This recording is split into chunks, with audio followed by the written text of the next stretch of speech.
मग याचं उपोषण करते ना, उपोषण करते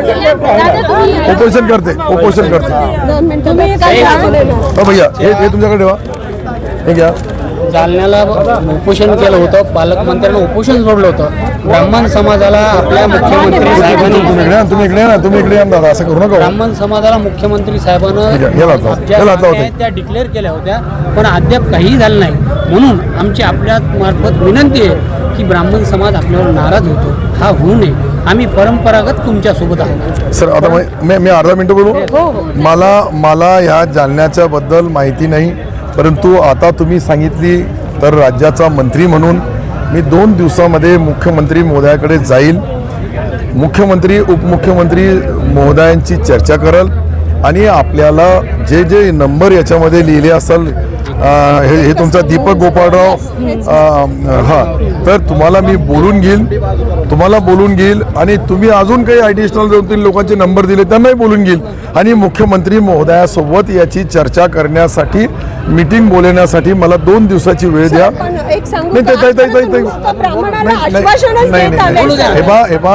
हे बा तुम्ही देवाचा नंतर कोणी असेल तर ब्राह्मण समाज देवाच्या नंतर, म्हणजे त्या समाजाचा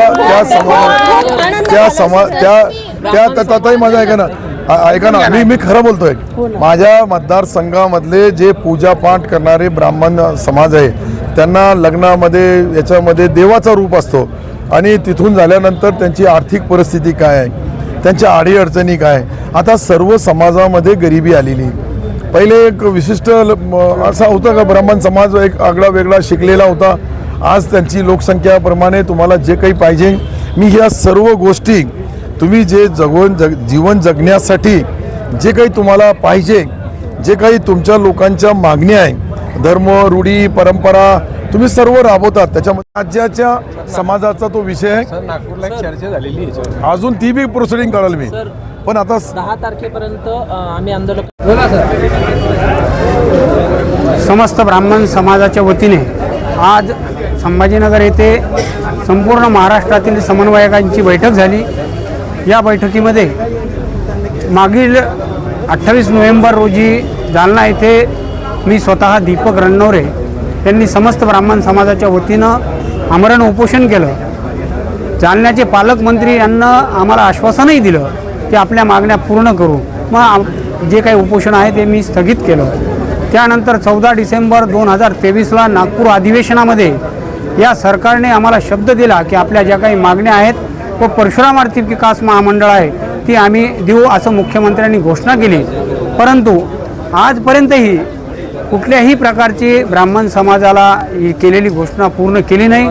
म्हणून मी आपल्या माध्यमातून सरकारला विनंती करतो की आपण दिलेला शब्द हा पूर्ण करावा.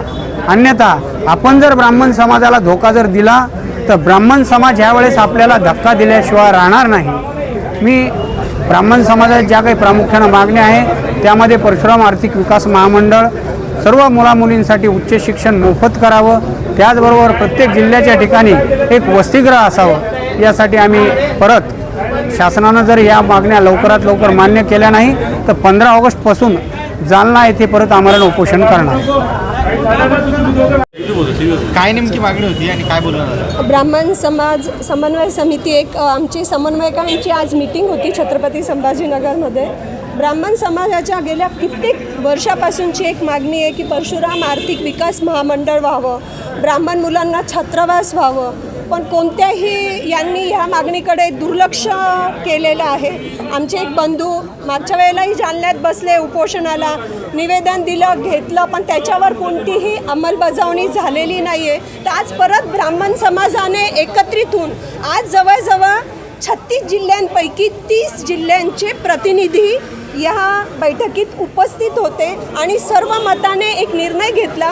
10 तारखेपर्यंत आम्ही सरकारला एक नम्र विनंती केली आहे की तुम्ही तो GR आम्हाला द्यावा, अन्यथा 15 ऑगस्टपासून आमचे बंधू दीपक रणनवरे हे जालन्याला चमन जे आहे तिथे आमरण उपोषणाला बसणार आहे आणि पूर्ण 36 जिल्ह्यांमध्ये ब्राह्मण संघटनाचे प्रत्येक प्रतिनिधी आपल्या आपल्या ऑफिसला निवेदन देऊन याची एक साखळी, जोपर्यंत आमची मागणी मान्य होत नाही. बघा, ब्राह्मण समाज खूप शांतिपूर्ण तरीकेने आपले विषय मांडत असतो. मला वाटतं आम्हाला त्याची सजा मिळते की कोणी आमच्याकडे त्याच्याकडे लक्ष दिलं नाही. अब्दुल सत्तार यांनी काय बोलतो? सर, आता त्यांना राखीच बांधून दिली आणि एक भाऊ बहिणींची रक्षा करायच्या ऐवजी आम्ही त्यांना आमच्या समाजाला काहीतरी द्यावं ही मागणी केली. नाहीतर आम्ही आमच्यासाठी मागितलं असतं, पण आज आम्ही आमच्या समाजासाठी त्यांना राखी बांधली आहे की तुम्ही आमच्या ह्या राखीची लाज राखावी.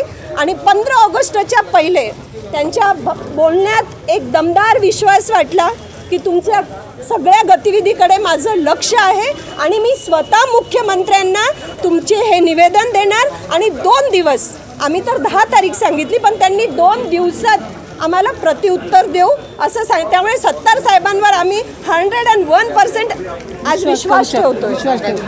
विजया अवस्थी.